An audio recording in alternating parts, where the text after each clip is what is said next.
Nous allons ici voir comment étudier le montage intégrateur à base d'amplificateurs linéaires intégrés dans le cas du modèle de l'ALI idéal. Alors on s'intéresse ici à ce montage avec une résistance et un condensateur et un ALI, et dans un premier temps on cherche à trouver sa fonction de transfert.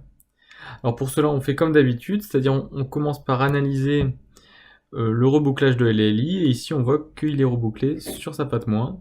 On en déduit donc que l'ALI fonctionne en régime linéaire, et que on a alors epsilon qui peut être considéré comme étant égal à 0, epsilon étant la tension V plus moins V moins.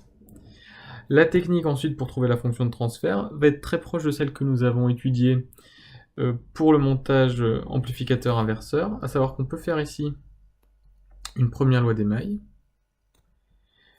et on peut faire ici une deuxième loi d'émail. Alors il y a plusieurs possibilités pour y arriver, mais celle-ci fonctionne bien.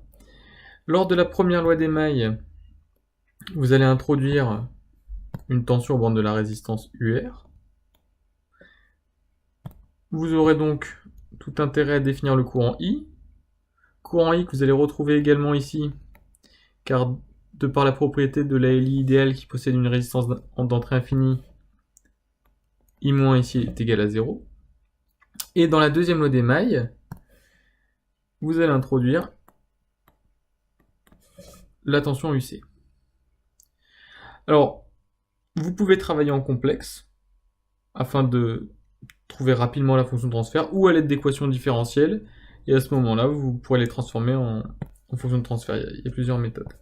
Donc une fois que vous aurez fait ces deux lois d'émail, que vous les combinez, vous devez trouver que H, qui est égal à, par définition, S complexe sur E complexe, vaut moins 1 sur RCP.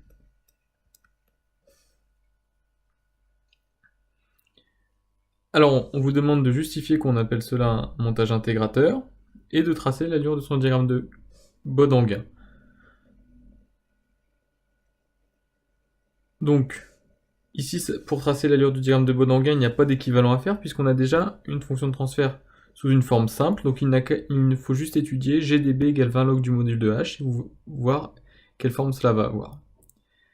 Et enfin, on vous demande de réfléchir à ce qui se passe. Donc, on admet qu'on a un montage qui intègre le signal d'entrée. Que se passe-t-il si le signal d'entrée est un créneau? Si on met un signal d'entrée créneau dans un intégrateur, qu'est-ce qu'on va trouver en sortie? Voilà, à vous de réfléchir à cette question.